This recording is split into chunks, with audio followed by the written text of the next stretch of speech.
Hello my dear student, today we are talking about this multiple pulley problem. देखो अपन को problem क्या दे रखा है यहाँ पर, find the acceleration the mass show in the below. यहाँ पर एक 2 kg दे रखा है और यहाँ पर 3 kg दे रखा है। इन दोनों का अपन को एक्सेलरेशन फाइंड करना है। देखो पुली प्रॉब्लम में कोई भी पुली प्रॉब्लम आएगी, आप सॉल्व कैसे करेंगे, सिंपल कंसेप्ट बताऊंगा आपको, 100% सॉल्व कर लोगे आप। देखो किस तरह से सॉल्व करें। सबसे पहले देखो पुली प्रॉब्लम है, यहाँ पर स्ट्रिंग लटकी हुई, यहाँ पर देखो स्ट्रिंग से कनेक्टेड है। ठीक है, तो सबसे पहले अपन को एज्यूम करना होगा स्ट्रिंग में टेंशन क्या है। तो सबसे पहले मैंने एज्यूम कर लिया, ये जो स्ट्रिंग है इसमें टेंशन टी अपन ने एज्यूम कर लिया। ठीक है ना। तो देखो सेम स्ट्रिंग में टेंशन हमेशा सेम रहता है, तो यहाँ पर भी टेंशन टी रहेगा। ठीक है, और यहाँ पर भी टेंशन टी रहेगा। देखो टेंशन हमेशा पॉइंट से अवे होता है। देखो इस पॉइंट पर टेंशन बताया मैंने तो अवे डायरेक्शन में बनाया। अब देखो मेरे को इस पॉइंट पर टेंशन बताना तो मैं अवे बनाऊंगा। ठीक है ना, तो ये देखो टेंशन इस डायरेक्शन में लगेगा, वो टी होगा, क्योंकि ये देखो सेम एक ही स्ट्रिंग है, टेंशन टी रहेगा। ठीक है, अब देखो, अब दूसरा कंसेप्ट यहाँ पर ये आता है कि देखो मास लेस पुली है, इसका मास नहीं है। इसका मतलब क्या हुआ कि नेट फोर्स होता क्या, फोर्स इक्वल टू होता है मास इंटू एक्सेलरेशन। ठीक है, फोर्स ये होता है, मास लेस पुली है, इसका मास नहीं है, इसका मास जीरो है। इसका मतलब क्या हुआ, इस पुली पर नेट फोर्स जीरो होना चाहिए, क्योंकि नेट फोर्स जीरो आ रहा है अपना। ठीक है, नेट फोर्स जीरो कब होगा, जब यहाँ पर 2T लग रहा है, अपर साइड में टी और टी, 2T हो गया। ठीक है, तो नीचे भी 2T लगना चाहिए, नीचे अपर। अब देखो इस पॉइंट की बात करूँगा तो फोर्स डाउनवर्ड में लगेगा 2T। ठीक है ना, 2T लगेगा तभी तो यहाँ पर नेट फोर्स बैलेंस होगा, फोर्स जीरो हो जाएगा। ठीक है ना। अब देखो, अब मैं इस पॉइंट की बात करूंगा तो ब्लॉक पर टेंशन किस डायरेक्शन में लगेगा, पॉइंट से हमेशा अवे होता है, तो ब्लॉक पर टेंशन इस डायरेक्शन में होगा, अपर डायरेक्शन में, वो कि सेम 2T ही रहेगा। टी और टी यहाँ पर 2T हो जाएगा। ठीक है, अब अपन बात करें, देखो सबसे पहले फ्री बॉडी डायग्राम बनाते हैं अपन। देखो किस तरह से क्वेश्चन को सॉल्व करेंगे। सबसे पहले मैं इस ब्लॉक की बात करूँ 2 kg की, तो देखो सबसे पहले मैं आपको 100% गारंटी प्रॉब्लम समझ में आएगी। देखो किस तरह से करते हैं। देखो एफबीडी बनाया मैं, अब मैं एफबीडी में क्या क्या शो करूंगा आपको बताऊंगा। देखो मैंने, देखो 2 kg का ब्लॉक है। ठीक है, ये 2 kg का ब्लॉक है। Okay, there is no issue. अब अपन को देखो इसका मोशन किस डायरेक्शन में हो रहा है। सबसे पहले आप ये देखो, तो मोशन मेरे को पता है कि इस डायरेक्शन में हो रहा है, हॉरिजॉन्टल डायरेक्शन में। ठीक है, हॉरिजॉन्टल डायरेक्शन में मोशन हो रहा है। तो अब देखो इस पर जो भी हॉरिजॉन्टल डायरेक्शन में जो भी फोर्सेज लग रहे हैं ना, मैं उसी को इंक्लूड करूंगा यहाँ पर। ठीक है ना, तो देखो सिंपली एक टेंशन लग रहा है टी हॉरिजॉन्टल में, और इस पर कोई फोर्सेज नहीं है, क्योंकि mg लग रहा है वो वर्टिकल है। वर्टिकल का मेरे को यहाँ पर कोई इश्यू नहीं करेगा, क्योंकि यहाँ पर वर्टिकल फोर्सेज इस मोशन को इफेक्ट नहीं करेगा। ठीक है ना, तो मोशन केवल हॉरिजॉन्टल हो रहा है, तो हॉरिजॉन्टल में जो भी फोर्सेज है वही इंक्लूड करूंगा मैं। और यहाँ पर एक ही फोर्स लग रहा है हॉरिजॉन्टल में, टी फोर्स लग रहा है, टेंशन, जो कि स्ट्रिंग का। ठीक है, अब देखो इस पर टेंशन बतानी है मैंने। ठीक है, अब देखो मेरे को पता है इस पर एक ही फोर्स है, तो इक्वेशन कैसे लिखता हूं मैं।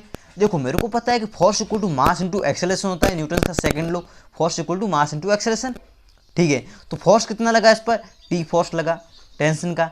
ठीक है, इक्वल टू मास, इसका मास क्या है 2 kg है, तो सिंपली 2 आ गया। अब देखो अपन यहाँ पर अपन को एक्सेलरेशन इसका पता ही नहीं है, इसका एक्सेलरेशन क्या है, तो अपन एज्यूम कर लेते हैं एक्सेलरेशन इस डायरेक्शन में अपन ने एज्यूम कर लिया a1 है। ठीक है ना, तो simply force equal to mass into acceleration a1 आ गया। ठीक है, तो मेरे पास एक इक्वेशन आ गई फर्स्ट। ठीक है, अब मैं सेकंड इक्वेशन कहाँ से प्रोड्यूस करूंगा, मेरे को पता है कि इसका फ्री बॉडी डायग्राम बना के इक्वेशन लिख सकता हूँ। अब देखो मैं 3 kg की बात करूँ तो सिंपली यहाँ पर फ्री बॉडी डायग्राम बना सकता हूँ। देखो ये 3 kg का बनाया मैंने। ठीक है, अब देखो इस पर फोर्स क्या लग रहा है, इसका मोशन वर्टिकल डायरेक्शन में हो रहा है। ठीक है ना, इसका मतलब ये हुआ कि इसका एक अपर डायरेक्शन में फोर्स लग रहा है वर्टिकल में, वो है टेंशन, स्ट्रिंग के द्वारा 2T लग रहा है। ठीक है, और इसका एक नीचे को वेट लग रहा है, क्योंकि ग्रेविटी के कारण वेट तो लगेगा ना mg, वो कितना हो जाएगा अपना यहाँ पर 3g हो जाएगा। ओके, देन यहाँ पर इसकी, अब इस पर वर्टिकल दो ही फोर्सेस लग रहे हैं, एक टेंशन और इसका वेट। ठीक है, अब इसका अपन एक्सेलरेशन इसका एज्यूम कर लेते हैं डाउनवर्ड में, अपन एज्यूम कर लेते हो, आप अपवर्ड भी एज्यूम कर सकते हो। ठीक है ना, अब मैंने डाउनवर्ड में एज्यूम कर लिया, इसका एक्सेलरेशन a2 है। ठीक है ना, अपन ने एज्यूम कर लिया a2। ठीक है, अब मैंने डाउनवर्ड में एज्यूम किया, इसका मतलब मेरे हिसाब से क्या हुआ कि ये फोर्स ज़्यादा है, तभी इसका एक्सेलरेशन डाउनवर्ड में है। ठीक है ना, नेट फोर्स डाउनवर्ड में है। ठीक है, इसका मतलब वेट इसका ज़्यादा है, तो मैं इक्वेशन कैसे लिख सकता हूँ, 3g माइनस का 2T equal to net force equal to mass. इसका मास कितना है 3 kg, एक्सेलरेशन अपन ने एज्यूम किया a2, तो अपन के पास इक्वेशन आ गई सेकेंड, जो कि क्या आई 3g माइनस का 2T equal to mass into acceleration. ठीक है ना, अब देखो अब एक और इक्वेशन अपन को प्रोड्यूस करनी होगी, क्यों, क्योंकि अपन के पास वेरिएबल कितने आए, एक टेंशन आ गया, एक एक्सेलरेशन a1 और एक a2, तो अपन के पास वेरिएबल 3 हो गए, tension a1 acceleration a2 acceleration. ठीक है ना, तीन वेरिएबल है अपन के पास, इक्वेशन दो ही आई, सॉल्व नहीं कर सकते हैं, तो अपन को क्या करना है, एक रिलेशन निकालना है 2 kg के एक्सेलरेशन में और इसके एक्सेलरेशन में, A1 और A2 में रिलेशन निकाल। देखो सिंपली मेरे को एक चीज पता है कि work done by internal force क्या होता है, वो 0 होता है। तो sigma of T dot x क्या होता है, 0 होता है। ये मेरे को चीज पता है, क्योंकि यहाँ पर टेंशन क्या है, ये पूरा एक सिस्टम है, ये पूरा एक सिस्टम एज्यूम करेंगे अपन, तो टेंशन इसके अंदर लग रहा है, तो ये इंटरनल फोर्स है। तो work done by internal force क्या होता है, 0 होता है। तो एक्स डिस्प्लेसमेंट हुआ और टेंशन एक फोर्स हो गया, तो work done by internal force 0 हो गया। अब सिंपली अपन क्या करते हैं, यहाँ पर ये जो एक्स है ना डिस्प्लेसमेंट है, तो डिस्प्लेसमेंट को मैं क्या करूँगा, सिंपली डिफ्रेंशिएट करूँगा टाइम के रेस्पेक्ट में, क्योंकि टेंशन तो मेरा कांस्टेंट है फोर्स, ठीक है ना। मैंने डिफ्रेंशिएट किया तो मेरे को dx बाई dt मेरे को मिला, तो मेरे को पता है कि dx बाई dt क्या होता है, ये वेलोसिटी होता है, ठीक है ना, मैंने लिख दिया यहाँ पर। फिर मैंने एक बार और डिफ्रेंशिएट किया वेलोसिटी को टाइम के रेस्पेक्ट में, तो मेरे पास एक कंसेप्ट आया dv बाई dt आ गया यहाँ से। इसका मतलब क्या हुआ, dv बाई dt आया तो इसका मतलब होता है कि भैया ये एक्सेलरेशन होता है, वेलोसिटी में change with respect to time acceleration होता है, ठीक है। तो ये होता है अपना T dot A equal to 0। तो अपन के पास एक कंसेप्ट प्रोड्यूस हो गया कि T dot A equal to 0 होता है सिग्मा ऑफ। तो ये जो कंसेप्ट बहुत ज़्यादा इंपॉर्टेंट है, हर पुली प्रॉब्लम को सॉल्व करने में काम आता है, ठीक है ना। किस तरह से कंसेप्ट लगाते हैं अपन, सिंपली देखो यहाँ पर पॉइंट मूव कौन कौन से कर रहे हैं। देखो इस पॉइंट की बात करूँ तो ये वाला ब्लॉक अब डाउनवर्ड डायरेक्शन में जा रहा है, ये पॉइंट मूव कर रहा है, ठीक है ना। इसकी बात करूँ तो ये वाला ब्लॉक इस डायरेक्शन में जा रहा है, तो पॉइंट मूव कर रहा है। सिंपली अपन क्या करते हैं, ब्लॉक पर ही लगाते ही है, क्योंकि जिसमें रिलेशन फाइंड करना है ना अपन को। अब देखो मेरे को रिलेशन फाइंड करना है A1 और A2 में, तो इन दोनों पर मैं लगा दूंगा यहाँ पर, ठीक है, क्योंकि रिलेशन मेरे को दोनों में फाइंड करना है। तो सिंपली A1 देखो मैंने इसकी डायरेक्शन मानी थी, इस डायरेक्शन में A1 एक्सेलरेशन माना था, ठीक है। अब देखो मैं सिंपली बात करूँ इस ब्लॉक की, तो इस ब्लॉक पर क्या हो रहा है, देखो ये फ्री बॉडी डायग्राम है, A1 इसका एक्सेलरेशन इस डायरेक्शन में और टेंशन भी इसी डायरेक्शन में, टेंशन और एक्सेलरेशन दोनों सेम डायरेक्शन में, इसका मतलब अपन पॉजिटिव लेंगे, ठीक है ना। तो देखो सिंपली मेरा फर्स्ट वाला पॉजिटिव आएगा, क्योंकि टेंशन T लग रहा है और एक्सेलरेशन इसका A1 है, दोनों की डायरेक्शन सेम है, मैंने पॉजिटिव ले लिया, ठीक है, प्लस आ गया। अब मैं बात करूं इस ब्लॉक की, तो इस ब्लॉक पर टेंशन अपर डायरेक्शन में 2T, लेकिन एक्सेलरेशन डाउनवर्ड में, एक्सेलरेशन डाउनवर्ड में, इसका मतलब दोनों ऑपोजिट है टेंशन और एक्सेलरेशन, तो अपन नेगेटिव साइन लेंगे यहाँ पर, ठीक है। तो सिंपली मैं नेगेटिव साइन लूंगा, नेगेटिव ऑफ टेंशन 2T है इस पर, ठीक है ना, इसलिए 2T ले रहा हूँ मैं सिंपली, ठीक है ना। और यहाँ पर इसका एक्सेलरेशन अपन ने एज्यूम किया A2, ये आ गया सिंपली।